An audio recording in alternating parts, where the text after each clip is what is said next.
Y si te dijera que casi todo lo que creemos saber sobre la dopamina está como poco incompleto. Uf, pues ya empezamos fuerte. Es que siempre oímos hablar de ella como la molécula del placer, ¿no? La gran villana detrás de nuestras adicciones, la culpable de que no podamos soltar el móvil. Totalmente. Se le ha demonizado mucho. Pero los materiales que tenemos hoy sobre la mesa pintan un cuadro radicalmente distinto y la verdad mucho más interesante. La dopamina no es el veneno, es el motor. Exacto. Es la molécula de la voluntad, de la motivación, de las ganas de levantarse por la mañana. De ir a por las cosas. Eso es, el verdadero problema no está en nuestra química, sino en el brutal desajuste entre nuestro cerebro, un hardware diseñado para la sabana africana, y el mundo de abundancia digital que hemos construido. Has dado en el clavo con la palabra desajuste, porque no se trata de librar una guerra contra nuestra propia biología, sino de entender cómo el entorno moderno ha puesto esa biología en nuestra contra. Claro. Los informes que vamos a analizar hoy son muy claros. Desglosan cómo funciona de verdad el sistema de recompensa del cerebro y, lo que es más importante, cómo la economía de la atención y la industria alimentaria han aprendido a explotar esos circuitos. Con una precisión casi quirúrgica, diría yo. Sí, sin duda. La misión de hoy es entender por qué nos sentimos tan a menudo agotados, distraídos e insatisfechos y, sobre todo, qué herramientas prácticas tenemos para empezar a recuperar el control. Perfecto, pues empecemos por el principio, por ese mito fundacional. Dopamina no es igual a placer. Esto me parece un punto de partida brutal. Es que es el error conceptual del que parte todo lo demás. Los estudios que mencionan las fuentes son demoledores. Totalmente. La idea de que la dopamina es la recompensa en sí es un error que llevamos arrastrando décadas. A ver, la dopamina no es la química de tener la recompensa, es la química de ir a por ella. Es la persecución. Es la anticipación, la persecución, el deseo. El ejemplo que mencionas de los estudios con animales es increíblemente revelador. ¿Sí? Si a un animal le anulas la dopamina, no pierde la capacidad de disfrutar de la comida. Si se la pones directamente en la boca, la saborea, le gusta. Ah, o sea, el placer sigue ahí. El placer sigue intacto. Lo que pierde por completo es la voluntad de buscarla. Puede literalmente morir de hambre con un plato de comida a 1 metro de distancia. ¡Qué imagen más potente! Es que le falta el impulso para moverse, el arranque. No es que no le guste, es que no le apetece ir a por ello. Es el motor de arranque. Sin dopamina no hay acción. Exacto, es el motor de la motivación. Y para entender cómo nos afecta, hay que saber que no hay una única autopista de la dopamina en el cerebro. Ah, hay varias. En realidad, son varias vías con funciones distintas. Una, la vía nigroestriada, controla el movimiento voluntario. Cuando sus neuronas degeneran, aparece la enfermedad de Parkinson, con sus temblores y su rigidez. Vale. Otra vía, la mesocortical, conecta con el lóbulo frontal y se encarga de la planificación, la toma de decisiones, de pensar a largo plazo. Y luego está la joya de la corona para esta conversación, la vía mesolímbica. La que nos mete en todos los líos, imagino. La que nos mete en los líos y la que nos saca de ellos. Es el centro del deseo, de la motivación, del refuerzo. Cuando haces algo y el resultado es mejor de lo esperado, esta vía se inunda de dopamina y te dice, ojo, esto ha sido bueno, repítelo.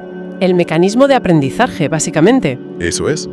El problema es que los estímulos modernos, el azúcar refinado, los likes, las notificaciones, están diseñados para bombardear específicamente esta vía, la del deseo, sobrecargándola y, secuestrando nuestra capacidad de usar las otras vías. Las que nos permiten planificar y tomar decisiones racionales. Justo.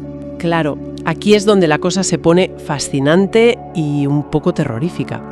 Porque los neurocientíficos Berrich y Robinson, según los informes, descubrieron algo que lo cambia todo. Sí. Que los circuitos cerebrales para querer algo son completamente distintos de los circuitos para gustar algo. Y esa es la clave de la adicción moderna. Demostraron que el sistema del querer está mediado principalmente por la dopamina, mientras que el del gustar o disfrutar depende más de los opioides endógenos, como las endorfinas. Vale, ¿y cómo lo demostraron? En sus experimentos, a las ratas les subían artificialmente los niveles de dopamina. El resultado, se esforzaban como locas, trabajaban frenéticamente para conseguir una recompensa de azúcar. Querían más y más. Mucho más. Pero, y aquí viene lo increíble, al analizar sus expresiones faciales, que en las ratas son un indicador fiable de placer, vieron que no la disfrutaban más que las ratas con niveles normales. Espera un momento, que esto es increíble. O sea que el cerebro puede quedar atrapado en un bucle de querer algo con todas sus fuerzas, aunque ese algo ya ni siquiera le proporcione placer real. Exacto. Querían más, pero no les gustaba más. Eso explica perfectamente esa sensación de estar horas haciendo scroll en una red social, pasando vídeos sin parar, sin reírte, sin disfrutar de verdad de nada de lo que ves. Es un ejemplo perfecto. No te está gustando, pero no puedes parar de querer el siguiente. Es como un impulso fantasma. Has descrito la disociación a la perfección. El sistema del querer, el de la dopamina, es robusto, casi insaciable. No tiene un límite claro. El sistema del gustar, el de los opioides, es mucho más frágil, se satura rápidamente. Como con un postre. Justo. Piensa en tu postre favorito. El primer bocado es glorioso, el quinto ya no tanto, y si te comes el pastel entero, acabas sintiéndote mal. El gustar se agota. Ya. Pero los estímulos artificiales modernos, como la comida ultraprocesada o el feed infinito, son maestros en hiperactivar el querer, mientras el gustar se desensibiliza o ni siquiera llega a aparecer. El resultado es ese estado que decías, una búsqueda perpetua e insatisfecha. Exacto. Y la raíz de todo esto, según apuntan las fuentes, es la teoría del desajuste evolutivo. Básicamente, que tenemos un cerebro del Pleistoceno en un mundo de silicio y azúcar. Exacto. Nuestro sistema dopaminérgico evolucionó durante millones de años en un entorno de escasez. Encontrar azúcar era un evento raro y maravilloso. Claro, tenías que currárselo. Implicaba trepar a un árbol para coger fruta o enfrentarse a las abejas por un panal de miel. Requería un gran esfuerzo para una recompensa potente.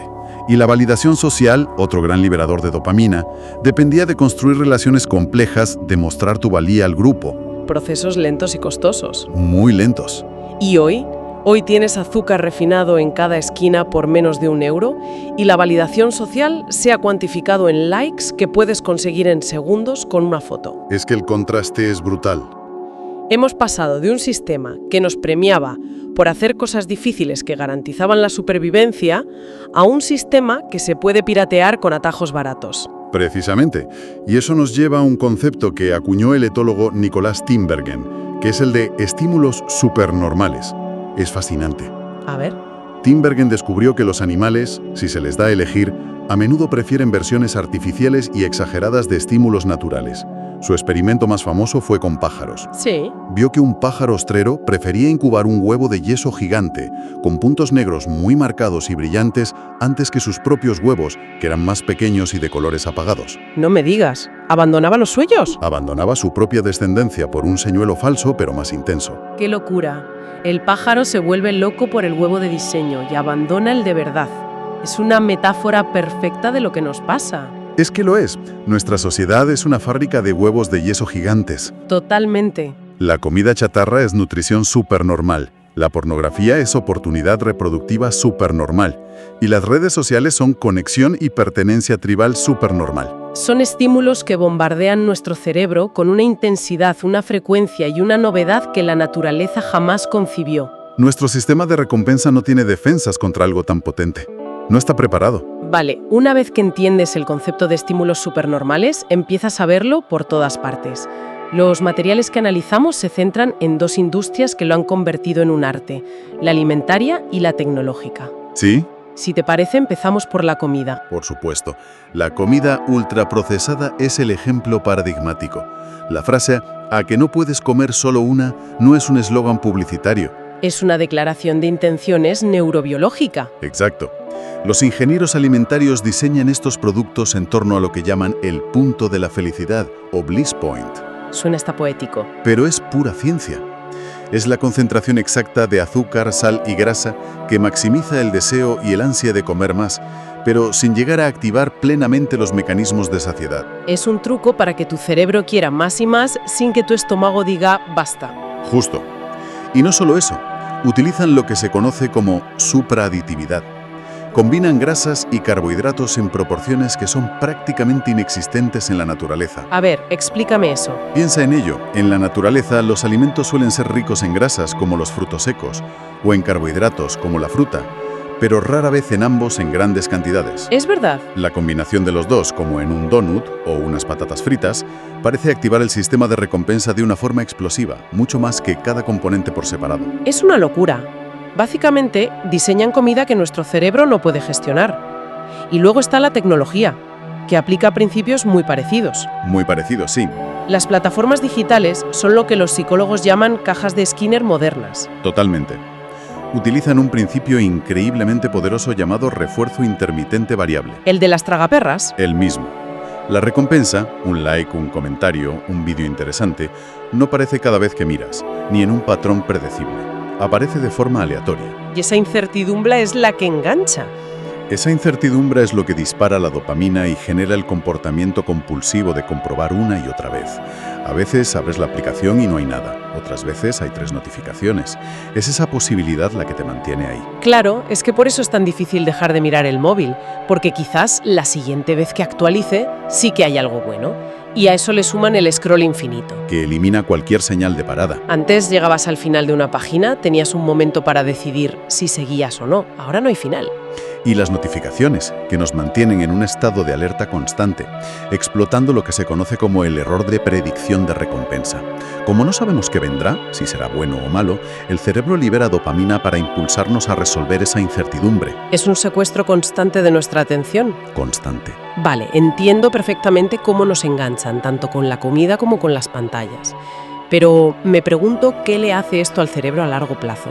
¿No puede ser bueno vivir en este estado de alerta y deseo constante? No, no lo es. Hablan los informes sobre los daños reales, sobre la resaca neurológica de todo esto. Sí, y las consecuencias son bastante serias. El cerebro es un órgano increíblemente adaptable, y cuando se ve inundado constantemente por un estímulo, se defiende. Se protege. Pone en marcha un mecanismo llamado regulación a la baja, o downgradation. Para protegerse de la sobreestimulación, literalmente empieza a eliminar receptores de dopamina de la superficie de las neuronas. Es como si bajara el volumen. Exacto. Es como si en una habitación donde la música está altísima, te pusieras tapones o directamente bajaras el volumen del amplificador. El cerebro se desensibiliza. Y esto provoca 2 problemas enormes, ¿no? 2 problemas enormes. El primero es la tolerancia. Ahora necesitas un estímulo mucho más fuerte para conseguir el mismo efecto que antes. El primer donut del mes es increíble, pero si comes uno cada día, pronto necesitarás 2 para sentir algo. Y con las redes igual. Igual. El primer video viral te sorprende, pero después de ver 100, necesitas algo cada vez más extremo para captar tu atención. El segundo problema, y quizás el más grave, es la anedonia. Anedonia es la incapacidad de sentir placer, ¿verdad? Sí. Pero en este contexto se refiere a algo más sutil. Es la incapacidad de disfrutar de las recompensas naturales y sencillas de la vida. ¡Ah! Cuando tu cerebro se acostumbra a los fuegos artificiales de un videojuego o de la comida basura, un paseo por el bosque, una conversación tranquila con un amigo o leer un libro, empiezan a aparecer. ¿Aburridos? Aburridos. Insípidos. El mundo literalmente pierde su color porque tu umbral de recompensa se ha disparado. ¡Qué fuerte! Y además, esta sobreestimulación constante suprime la actividad de lo que se conoce como la red neuronal por defecto, que es la que se activa cuando estamos ociosos, aburridos, dejando la mente vagar. Y esta red es fundamental para la creatividad, la planificación a futuro y la autoconciencia. Suena fatal, la verdad. Y creo que todas hemos sentido un poco de eso después de una tarde perdida en YouTube o TikTok. Esa sensación de niebla mental, como si el cerebro estuviera frito. Sí. En algunos círculos de Internet ya lo llaman brain rot o pudrición cerebral. Es un término muy gráfico, pero captura bien esa sensación de agotamiento mental y embotamiento. Se pierde la capacidad de concentración profunda y de disfrutar del simple hecho de estar. La pregunta del millón entonces es, ¿tiene arreglo? ¿Podemos resetear este sistema? Porque la buena noticia, según entiendo, es que la neuroplasticidad funciona en ambos sentidos. Afortunadamente sí. Es posible recalibrar el sistema. Se ha popularizado mucho el término ayuno de dopamina, y aunque el nombre es científicamente impreciso. No puedes ayunar de dopamina, claro. No, es esencial para vivir. Pero la idea de fondo es correcta. No se trata de evitar todo placer, eso sería absurdo y contraproducente. Se trata de abstenerse de forma controlada y deliberada de estos estímulos supernormales. De la dopamina barata. De esa dopamina barata y de alta intensidad. Para darle un respiro al cerebro. Al hacerlo, permites que los receptores de dopamina se vuelvan a sensibilizar. Y que la parte racional del cerebro recupere el control. Exacto. Que la corteza prefrontal recupere el control sobre los impulsos. O sea, pasar un tiempo sin redes sociales, sin comida basura, sin pornografía, para que las cosas normales vuelvan a parecer interesantes. Exacto. Pero más allá de la simple abstinencia, los informes destacan varios protocolos fisiológicos con base científica que son tremendamente potentes para restaurar el sistema. A ver, cuéntame, que esto interesa. Pues el primero es la inversión en agua fría.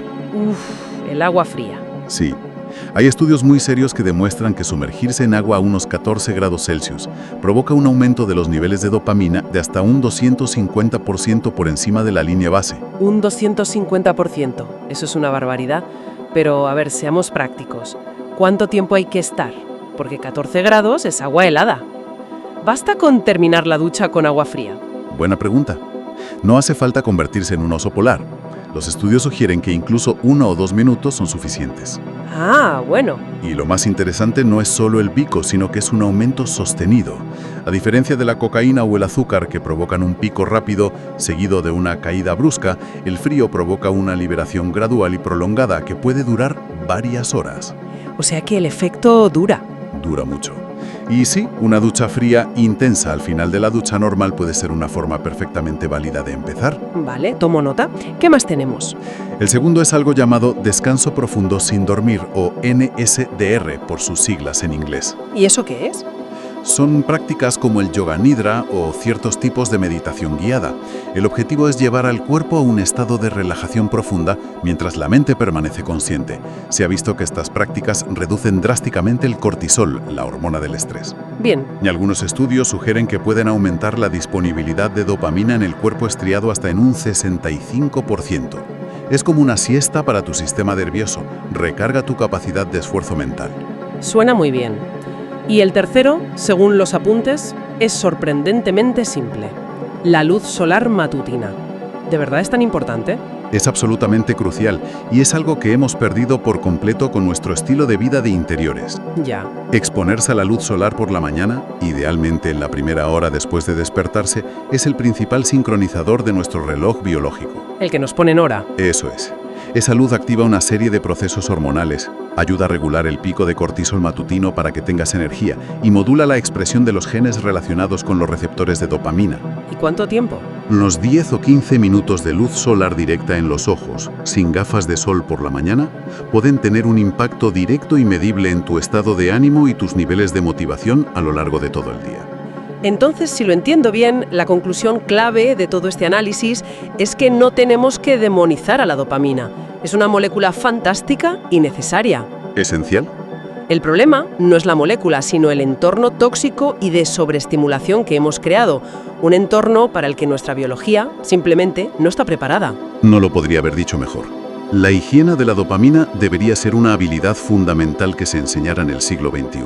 Totalmente. Igual que hemos aprendido a lo largo del siglo XX que no podemos comer todo lo que queramos sin sufrir consecuencias metabólicas como la obesidad o la diabetes. Claro. A ver, tenemos que entender que no podemos consumir todos los estímulos que se nos ofrecen sin sufrir graves consecuencias neurobiológicas. Vamos, que hay que ponerse a dieta de estímulos. O, más que a dieta, aprender a nutrir nuestro cerebro de forma inteligente. La solución no es un rechazo ludita a la tecnología ni volver a las cavernas. No, claro. Se trata de diseñar de forma consciente nuestros hábitos y nuestros entornos para que respeten nuestros límites biológicos. Poner barreras, crear momentos de desconexión, priorizar las interacciones reales y buscar recompensas que requieran esfuerzo. Y todo esto me deja con una reflexión final para seguir explorando. Una pregunta que me parece inevitable después de esta conversación. A ver. Si las empresas que diseñan estos productos y algoritmos conocen perfectamente esta neurobiología, y sabemos que la conocen porque la usan para optimizar sus productos, ¿dónde termina la responsabilidad personal de cada una y dónde empieza la necesidad de una regulación social para proteger algo tan fundamental como nuestra soberanía cognitiva?